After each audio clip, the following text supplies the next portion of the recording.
Hello, Mike Hayden here with Language Development Systems, and this is a tutorial on how to install Zoiper on your computer.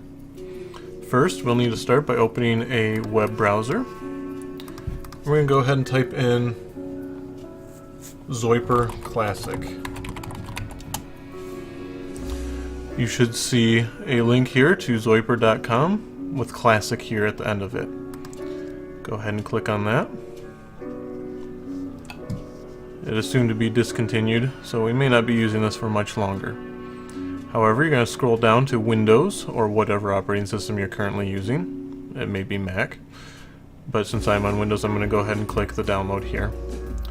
We'll go ahead and select the free version. That is all we'll be needing.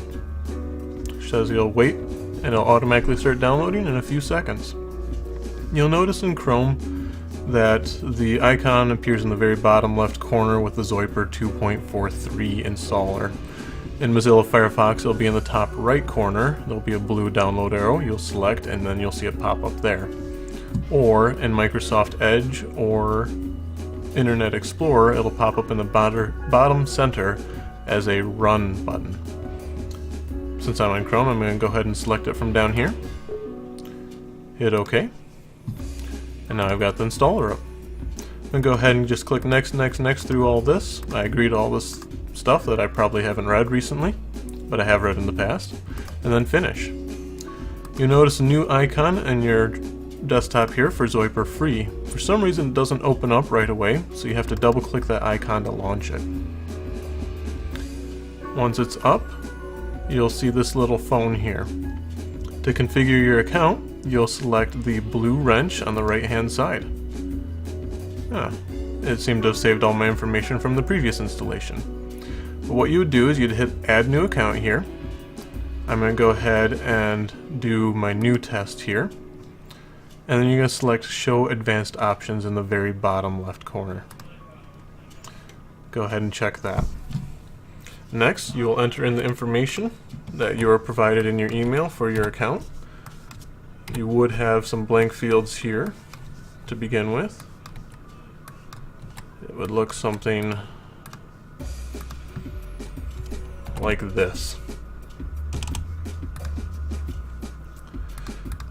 So first we'll take the domain number that was provided to you in your email and we'll put it into the domain field. Next we'll check out use outbound proxy and put that same domain number in the proxy field. Next, the phone number that was provided for you will be going into the username field, caller ID name, and authorization username. Lastly, the password will go into the password field. You want to change your re-registration expiry to 600 seconds and check use RPort for the best audio quality. After you've done that, you'll go ahead and go down to audio devices on the left hand side here. If it's not there, go ahead and hit audio options to expand that. And you're going to go ahead and select your headset from the list here. Mine is a Logitech USB headset, but it'll be whatever the brand of your headset is. And you'll select that from the top three fields here.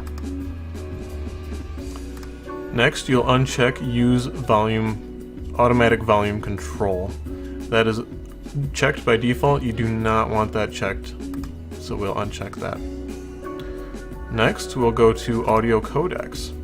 You may see multiple codecs over here on the right hand side. For example, it may look something like this, in which case you want to go ahead and select all codecs aside from ULAW, ALAW, and GSM. It should actually be on the right hand side, and these others should be on the left. So I'm going to go ahead and select it. Use the left facing arrow to move it over. I'm going to do the same thing with other accounts. GSM, however, we do want, so we're going to go ahead and move that over to the selected codecs. You should have ULAW, ALAW, and GSM as your selected codecs when done. Once you're done with that, we're going to go to General Options and we're going to uncheck the box that says Check for Updates. Though there won't be updates for Zoiper Classic for long, it still can be a hassle. We do not need them. Once you're done with that, you'll go ahead and hit OK, and your account should register. You'll see your account name here, followed by registered in parentheses. Once it's done that, you're pretty much all set. You can go ahead and contact me to make sure that it's set up correctly and that the quality is sufficient. If you have any concerns, please feel free to contact me as well. My information will be provided in the email at the bottom of the email that I sent you with the installation instructions. One extra thing I just thought of. If you hit this X in the top right corner, Zoiper will disappear, but it won't actually close. You'll find out that if you try and double click this icon to open it again, it will not open.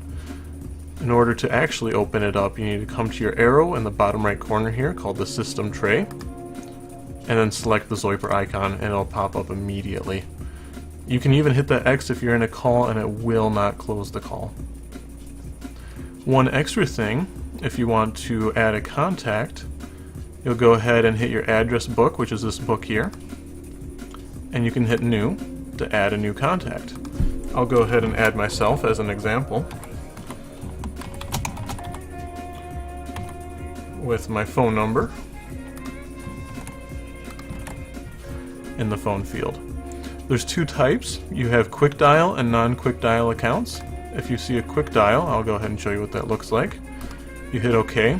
I'll not only appear in the address book here, but additionally in the quick dial list, which is this little tiny arrow over here.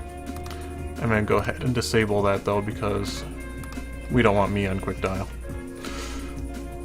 You'll see I'm in the address book only and not in the quick dial list. You can move your address book around however you'd like, as well as your call history, which is in this hourglass here. Shows all the various calls that you've made or received over the period of time. If you have any further questions, please feel free to contact me. My information will be at the bottom of the email for the installation instructions. Thank you, and I hope you have a great day.